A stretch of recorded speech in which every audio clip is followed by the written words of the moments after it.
Convidar os irmãos, agradecer, né, primeiramente a Deus pela graça, pela oportunidade. Deus conhece meu coração, sabe que é com temor e tremor que eu estou aqui, mas eu sou obediente a Ele e depois aos meus pastores. Então, eu preciso fazer o que Deus tem colocado no meu coração, que Deus tem me chamado. Quero agradecer aos meus pastores pela oportunidade. Eu queria estar pedindo permissão dos pastores para pedir para a igreja se sentar, porque eu vou ler em 2 Crônicas, mas é um pouquinho grande, irmãos, mas para poder entender a palavra. Amém? Eu convido vocês a abrir a palavra em 2 Crônicas 20. Glória a Deus. 2 Crônicas 20. Glória a Deus.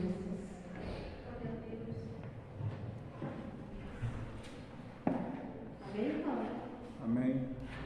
A palavra vai dizer assim: Josafá derrota Moabe e Amon.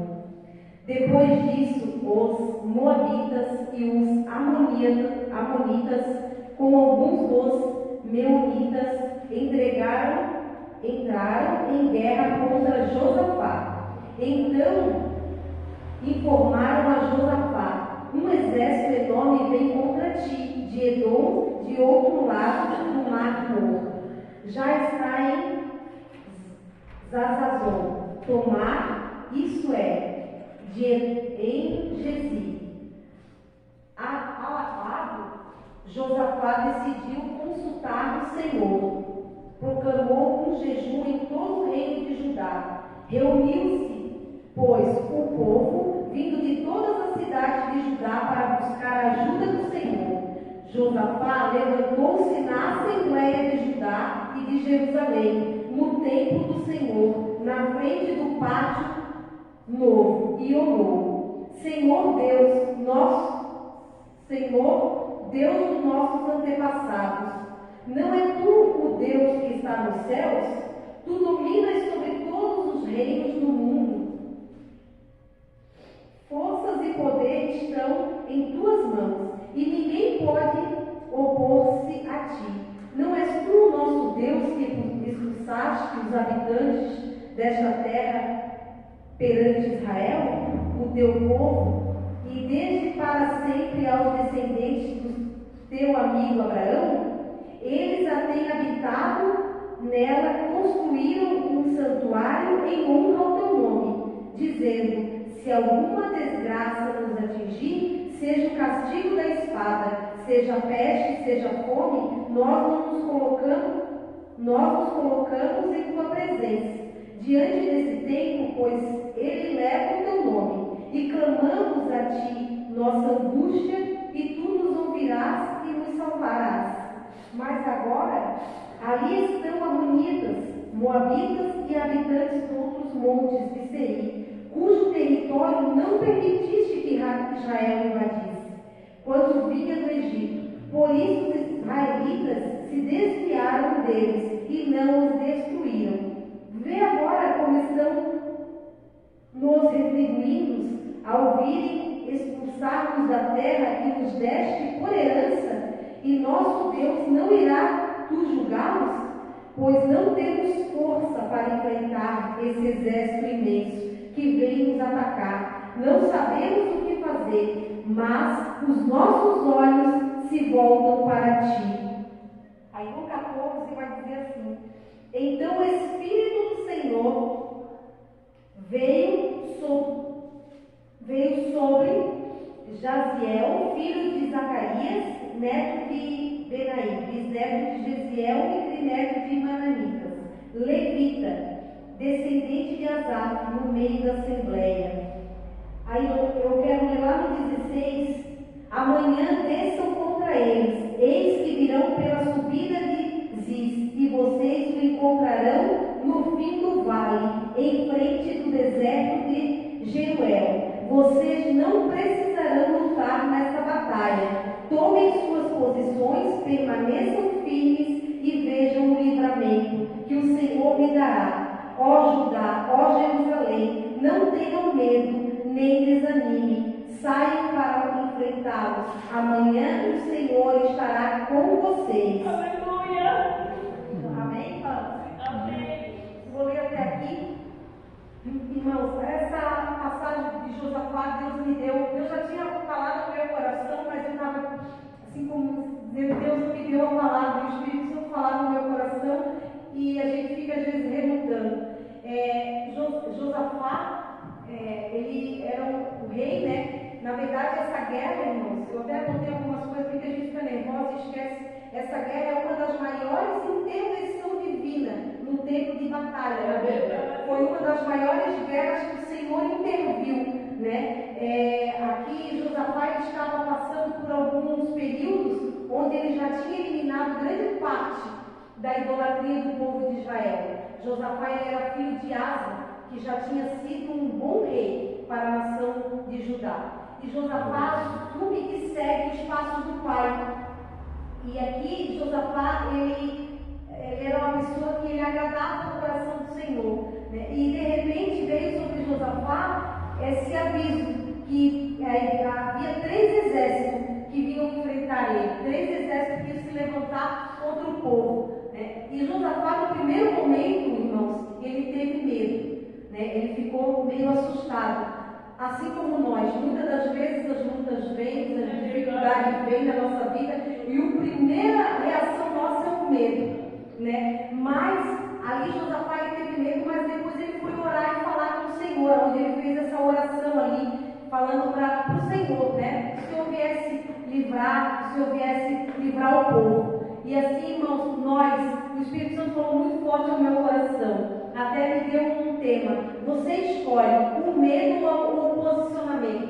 É nós que escolhemos ter medo ou se posicionar na frente do Senhor, né? Muitos irmãos hoje estão com medo, passam uma dificuldade, passam uma luta, já se prostram, já falam que o Senhor não existe, que Deus abandonou, mas o nosso Deus, muitas das vezes, Ele permite nós ser afrontados aqui no dia de hoje. Talvez esse exército aqui é o nosso inimigo, muitas das vezes as coisas que vêm sobre a nossa vida, mas o nosso Deus, pela sua infinita misericórdia, Ele nos mostra, Ele nos avisa que está se levantando um exército. Talvez se levanta uma guerra na nossa casa, a gente acha, né, que é para nos destruir. Às vezes vem um vento e a gente acha que é para nos parar, para nos destruir, mas não é. O Senhor, Ele limpa, o Senhor, Ele nos mostra. Quando você vê a luz, o Espírito Santo, Ele tira tudo aquilo que está oculto e traz a luz. Mas para isso Ele quer que a gente se posicione, que a gente ore. Josafá, ele convocou o povo para orar, crianças de colo, mulheres, homens, para orar e para jejuar. Muitas das vezes, irmão, o Espírito Santo falou no meu coração, muitas vezes a gente não se posiciona num jejum. A gente quer a bênção do Senhor, a gente quer o milagre, mas a gente não toma aquele posicionamento de decidir servir o Senhor, né? Servir o Senhor, seja na alegria ou seja na dor. Se o Senhor der, Ele é Deus. Se Ele não der, Ele continua sendo nosso Deus. Porque aqui, irmão, nós estamos de passagem, né? Nosso maior objetivo é morar no céu com Jesus. Eu comecei a meditar nessa palavra aqui como se eles quisessem roubar a terra, né? Invadir a terra, queriam roubar a terra que era por herança. Irmãos, o nosso adversário, ele fica 24 horas tramando contra a nossa vida para roubar a nossa herança, que é ir morar com Jesus, é tirar a nossa salvação. A nossa maior herança hoje, irmãos, não é financeiro, não é nossos familiares. Precisamos amar sim, mas o que a gente precisa mais lutar pela nossa herança é para ir morar no céu com Jesus, né? Como foi falado aqui, a gente anseia. Eu anseio, todo dia eu peço, Jesus, se o Senhor me buscar hoje, Senhor, eu quero ir morar no céu com Jesus. Nesse mundo a gente vive em aflição, irmãos.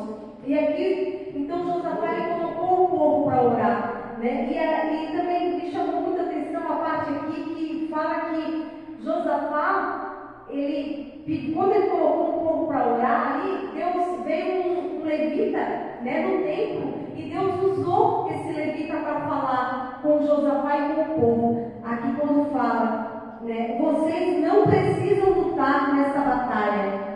Tomem suas posições, permaneçam firmes e vejam o livramento que o Senhor lhe dará em Judá. Ó Jerusalém, não tenha medo, não desanime, saia para enfrentar o amanhã e o Senhor estará com vocês.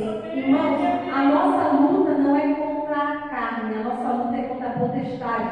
Então, muitas das vezes, eu e você queremos falar, queremos agir, queremos questionar, mas a gente precisa colocar os pés do Senhor, clamar, porque a nossa luta é o Senhor que peleja. Quando nós pedimos o Espírito Santo, o Senhor Jesus pelejar por nós, irmãos, não existe inimigo que consegue ficar de pé. E também ali fala, tem uma parte que fala ali no fim do vale. Às vezes Deus ele permite nós passar pelo vale, mas é para nos ensinar, para nos moldar. Enquanto nós não estivermos sendo moldados, muitas das vezes Deus está trabalhando na nossa vida, nos moldando, mas às vezes a gente está caminhando com Jesus e demos um passo para trás. Então, Deus permite a gente passar por outras situações para que a gente venha se firmar, para que a gente venha se colocar na posição que Ele quer. Porque o maior objetivo de Jesus é que a gente vá morar no céu com Ele. Então, o maior objetivo de Jesus é a nossa alma, é a nossa salvação. Então, que eu e você, irmãos, possamos ficar firmes com Jesus, possamos botar um propósito no nosso coração, né? Que é servir Jesus com toda a nossa alma, com todo o nosso coração. Como meu esposo falou ali, que aquele leproso, ele tinha lepra, mas ele se encostou aos pés do Senhor e Deus o curou. Talvez hoje a nossa lepra é algum pecado que a gente carrega com nós oculto e que às vezes a gente se acha tão coitadinho, a gente se acha tão pequeno, mas se a gente pedir para o Senhor a misericórdia dele, se a gente pedir para o Senhor nos curar, nos dar graça, irmãos, Deus ele vem com a sua infinita misericórdia, nos purifica de todo pecado. Quem era eu e você há um tempo atrás, irmãos? Quem era eu?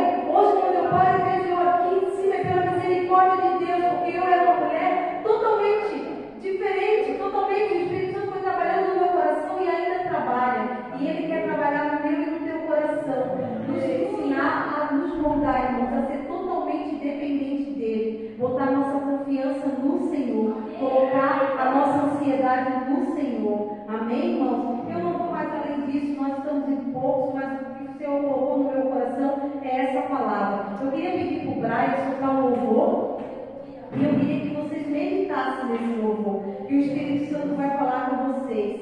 Em meio a lutas, irmão, em meio à guerra, vamos louvar e glorificar o nome do Senhor. Quando o irmão, Deus usou o irmão falando que a gente ia passar por um grande evento, eu e meu esposo, no começo eu fiquei com medo, depois eu coloquei minha confiança no Senhor. Quando começou a se levantar o vento, eu tive muito medo, mas eu coloquei a minha confiança no Senhor, e o vento foi passando, e a vitória foi chegando, e a graça foi chegando, e hoje, irmãos, eu posso cantar muito da vitória. Muitas das vezes, irmão, me vejo me chorando, eu acho que tristeza nem sempre é. Eu choro mesmo na presença do Senhor, eu choro de alegria, eu choro de tristeza, eu choro aos pés do meu Criador, porque é Ele que me mantém de pé.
Ele mandou